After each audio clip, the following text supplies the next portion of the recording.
us a little bit about what you guys have planned over the weekend and beyond. Yeah, myself, I'm going to Charleston. I've actually already been going there for, if you're listening on the radio, he's already there. I'm already Let's put it that way. We're going to time shift things here a little bit, but it's okay. Yeah, actually, right when the show's going on, the festival, Brewvival goes up from noon to 5, so I'll be pouring beer there. And Neal? Yeah, and I'll be pouring at Hops in the Hangar at the Delta Flight Museum near the airport. We're going to be pouring our Kolsch, our Porter, and a Grapefruit Cedar Victor IPA. Very cool. That's we talked a little bit about the Hops in the Hangar. I haven't attended that event, but it's held at Delta Flight Museum, right? So there's in the hangar with the airplanes and that. It's kind of a unique, neat. Someone who's into airplanes, it's kind of a cool double geeky event with beer and airplanes, right? Can't imagine anything better than drinking beer and hanging out in a place where you shouldn't be drinking beer. Right, exactly. Did it let you fly them? Do you get to take them buzzing around there? That'd be fun. I don't think I'd want to do that, but if somebody's volunteering, I'll go for the ride. There you go. And you just mentioned that you're going to brew a special IPA. That sounded interesting off the air. We were talking about it. Can you tell us some more about that? Sure. So House IPA is the Victor IPA. Behind our Kolsch, we sell more of that than anything at the restaurant, but lots of piney, grapefruity, and danky hops, a lot of classic C hops for like Centennial, Columbus, stuff like that, but they pair very well with cedar, which is kind of spicy, and it just plays well off that, and then the grapefruit just kind of rounds that out as well, and definitely more grapefruit than cedar in this guy, but the combination of the two, I don't think we've done it before. We've done it on cask a couple times, but this is the first time it'll be on tap, so I think the carbonation kind of makes the cedar pop a little bit harder. Interesting. A little bit more crispy. So. Okay. Yeah, this is a combination of a couple different things. Obviously the High Life IPA from Cigar City was kind of like that trademark Spanish cedar humidor kind of thing. And we first opened up, like 6 months after we opened up, we had Spanish Cedar Victor for quite a bit of the time, and it's a great pairing. Grapefruit also goes tremendously with that beer. So and the hops too, they just play well with each other. So I think it's just the perfect balance between the base beer, the wood aging, and the zest as well. So we'll see how it does at the festivals, and if it goes really well, then we'll be doing it at the pub as well. So cool. I'd like to check that one out. Sounds interesting, unique. So, guys, something we always talk a little bit about here, just because it gets under our skin, and we have to talk about it, deal with it. Laws. The laws. So one thing, and I was going to ask you about this guy, but got my answer earlier today. I was thinking about the wrecking barn and what you might be able to do there. And I'm like, well, if they're growing stuff that they could put in beer, maybe they'll qualify for the farm exemption there. So, and I'm told that's even if you were making enough that because it's beer, that brewery can't qualify for that it's strictly winery side of things, correct? I think technically that's probably correct, but I think from a legal standpoint, there might be some precedents. That's kind of what I thought. Right. Yeah. I think the state would probably have a hard time defending that if you're growing all of you're growing barley and hops and malts and everything. Right. You're cultivating your own yeast from the property. So I mean, it would be hard to defend that you wouldn't be able to do that, whereas wineries can. But with the amount that would be needed to produce beer in that, it would probably be hard to do that, right? True. Yeah. So.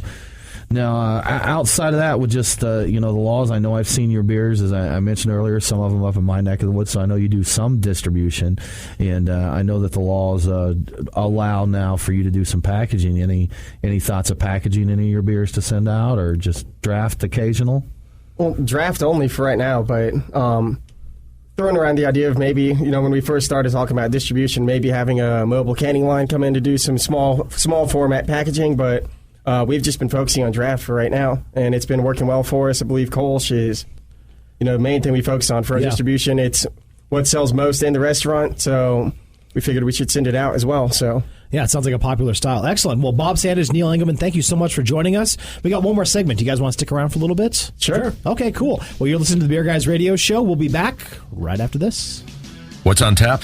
The Beer Guys know. More after this. It's Aaron and Tim, the Beer Guys. If you're like us, no lunch or dinner is complete without a pint or two of craft beer. Which is why Truck and Tap in downtown Woodstock is always on our list. Tim, why do they call it Truck and Tap? Well, the tap part is easy. They have 12 of them. Bottles, too. Not sure what to drink? All of their beer servers are Cicerone certified. And if you got someone who isn't a beer fan, not to worry. Truck and Tap carries wine, mixed drinks, and even handcrafted sodas. As for the truck part, well, that's when it gets interesting. Truck and Tap features your favorite Atlanta area food trucks daily, daily. That way, you're getting a different menu every day. Check it out, Truck and Tap in downtown Woodstock. Truckandtap.com. Let them know that the Beer Guys sent you. And the winner of the Beer Guys Radio Show weekly giveaway, sponsored by the ATL Brew Box, Terrapin, Reformation, and Boardwalk Foods, is TLRSC2@gmail.com. Congratulations, and we'll talk to you soon about your prize pack. Now, back to the Beer Guys. Welcome back to the Beer Guys Radio Show. We are continuing here with Wrecking Bar Brew Pub. We're continuing drinking great Wrecking Bar beers. We are talking to Bob Standage and Neal Engleman. Yeah. Bob, we were talking a little bit during the break there, and just something that I think is important for us to talk a little bit about with kind of the legal challenges you're facing because you have the Wrecking Bar and also looking at the Wrecking Barn. So can you tell us a little bit about, under the current legal climate we have here, what that means for you? Yeah, I can. So right now, there's our understanding and our attorney's understanding is there's nothing in the state laws that says we can't, myself or my business partner can't have ownership in both a brewery and a brew pub. Obviously, we can't own a distributor. You know, if you get in that middle tier, that's I can see where that's not going to happen. But I mean, the Wrecking Bar Brew Pub is my baby, and if I don't have to give ownership in that up, I wouldn't do so to start the brewery out in Loganville. So I think the legislation that was proposed for 2016 would have allowed, if parts of that were to pass, would have said, okay, a person can have ownership in both the retail and the manufacturing areas of the 3-tier system. So it just it kind of where it puts us right now is if we wanted to try to do that, we would have to essentially go to battle with the DOR when they were to issue some citations or whatever, and it would be very costly. It would cost us probably well over $100,000 in legal fees. So it's not something we want to and I think the net result, and there's at least 4 or 5 others I know in the state that want to have ownership in both, and that really it kind of stymies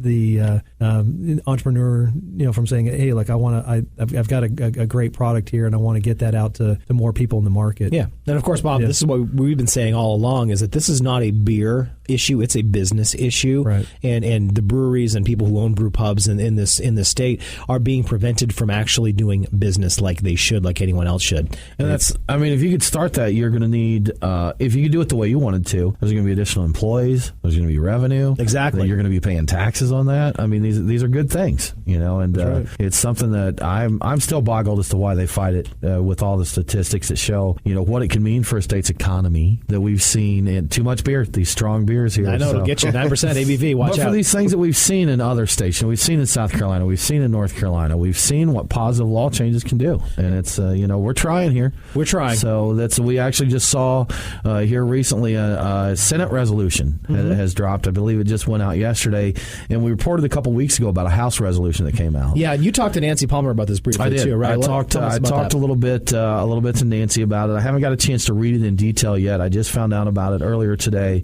But basically, the Senate resolution is to create a joint craft brewery and distillery study committee, and the language of the bill goes into what they're looking to study, what they're looking to do, and this is in addition to the House resolution to create a study committee.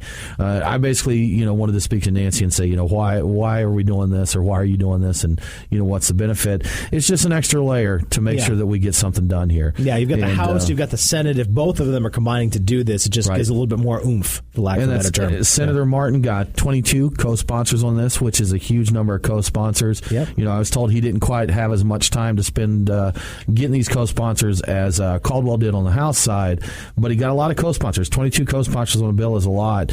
If this passes, it will be the big difference in this one with the Senate side is this would be a joint study committee. Both the House and the Senate would be involved in it, and basically studying the competitiveness of our neighbors in the craft beer industry and what we can do to improve there. Yeah, one of the senators on that bill is KP Martin, which is my senator. So I've reached out to him. Hopefully we'll be able to get him on the air in the next couple of weeks to discuss this further. So awesome. It's good. Do all we can for now, right? Absolutely. You know what? I'm done with talking about laws. Let's talk about beer. Talk about beer? Yes. We can talk about beer. We can talk about beer. What's going on this week in Georgia beer? You know what? This week there's some good stuff coming up, Aaron. We've got some great events coming up. We have today actually is the Peach State Brew Off. Good luck in that. Thank you so much. Yes. I've got I have 4 beers and a mead mead in that competition. Okay. And of course, our friend Bob Southard has some from that we talked to last week. He won People's Choice Award the past 2 years. Maybe he's going for the three-peat. That's what he said. He's going to go for the three-peat on that. Bob unfortunately didn't get into due to it filling up. These things fill up. So you got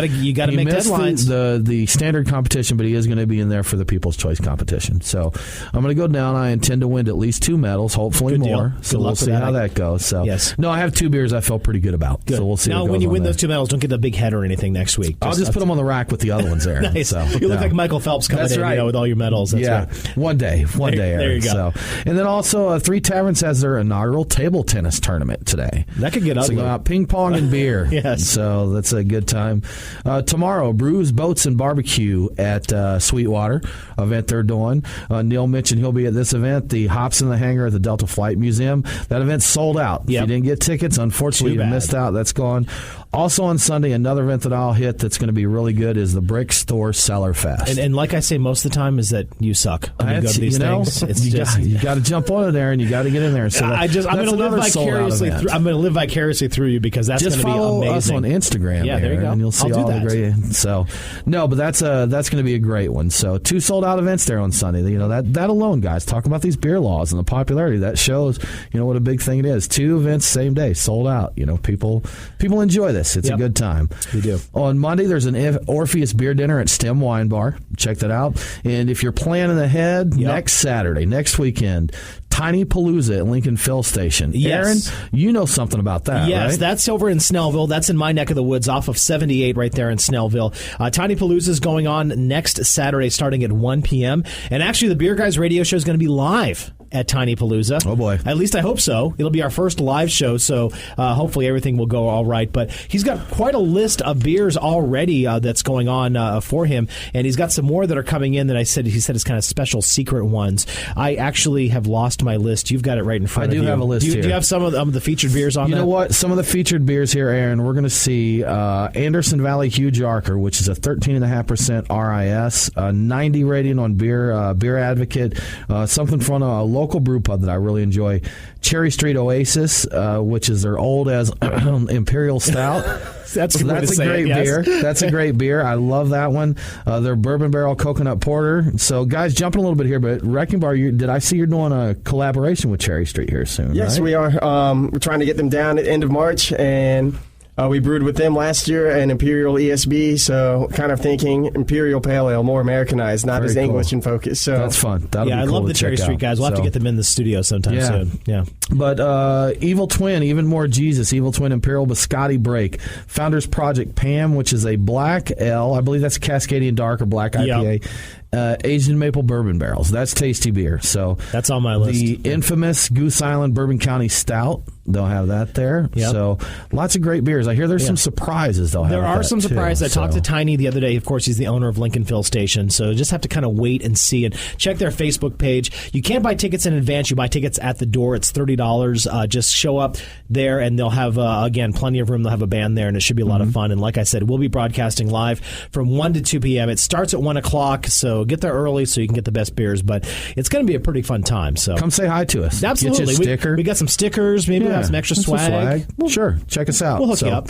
Then also next Saturday, which is the 5th, which I believe is Cinco de Siberius. There you go. The once-a-month tapping of the Wrecking Bar Siberius Maximus. So go check, or Mexican Siberius Maximus, right? Yep. Check that out.